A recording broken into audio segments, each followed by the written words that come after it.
I'm sure that some amount of people clicked on this review expecting this to somehow cover the Sony controversy. However, I'm not looking to muddy this review with 20 minutes worth of me ranting about how Sony did a bad, and as someone who's exceptionally American, I still haven't forgiven Japan for the first thing they did.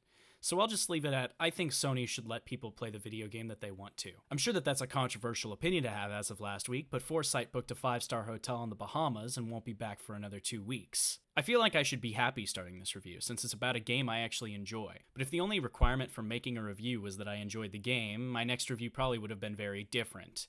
And if Steam's new and trending tab is anything to go by, I'm definitely not alone in that sentiment. Regardless, I think that I'd be crucified if I didn't talk about Helldivers' theme. Since I never really was on the hype train for I Am Jesus Christ, and it's clear that subtext is not a word in Arrowhead's vocabulary, I'd better start the actual review. For all 5 of you that don't know, Helldivers 2 is a cooperative extraction shooter developed by Arrowhead Studios. The game itself vaguely tells the story about a unified ultra-nationalist super-Earth that has spread across the galaxy and colonized several planets. I say vaguely because all the information we get about super-Earth comes from super-Earth itself, which we never actually visit. The game introduces the idea that super-Earth may be corrupt in varying levels of subtlety, ranging from gentle nudges to O.J. Simpson's If I Did It. I'm aware that hyperbole is an effective way to convey a message, but with the IQ of the average American rapidly approaching the number of people who currently live on the moon, I'm not sure if a movie like Starship Troopers could come out today. I don't really have much else to say about the theme, other than that it single-handedly cleared all the cesspool of politics off my Twitter timeline, so I guess it's got that going for it too.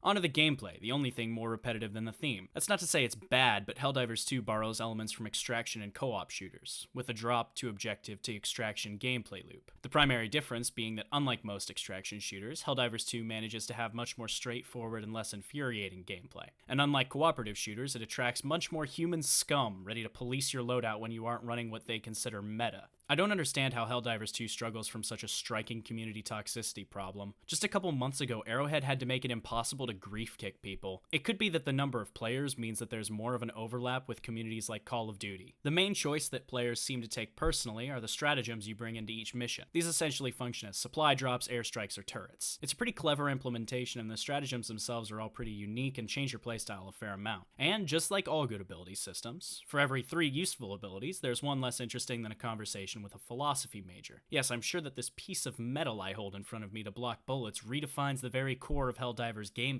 I'd also be yelled at if I didn't mention that when bugs start to spawn or robots start to shoot, you tend to lose frames faster than I lose money at a poker table. But unfortunately for you, bugs spawning and robots shooting makes up for roughly 90% of the pixels on your screen at any given time. The optimization of this game doesn't even matter because it spawns and renders enemies no matter where you're looking. So if you wanted to look at the vista before you or the nuclear weapon you just launched at the bugs in 4K 120 FPS, then I guess you can burn in hell. In Helldivers 2, your objectives vary quite a bit from mission to mission. They can be things as simple as killing a certain number of enemies, to collecting soil samples, to breaking the Geneva Convention. I actually really enjoy the diversity in objectives and landscapes. They tend to do more than just change the color of the sky, with different maps having different hazards or spawning different types of enemies. And the objectives are told to you before the match starts, so you're able to strategize with your teammates to build an effective team composition based on the mission. But while the objectives and maps tend to have fun variety and challenges, the enemy variety is less diverse than the front of the bus. Many enemies in the game also have attacks that cause you to ragdoll when getting hit, which would be fine if this weren't a horde game. At higher difficulties, this game really just becomes a slow, clunky bullet hell game, and against robots becomes a game of Pong, except you are the ball. I do like how many of the enemies require you to adapt to their number and position, like the Striders and Bruisers, but when there are 6 robots with Gatling lasers and shields that cover 70% of their bodies, it really feels like Arrowhead are dropping the N off of fun.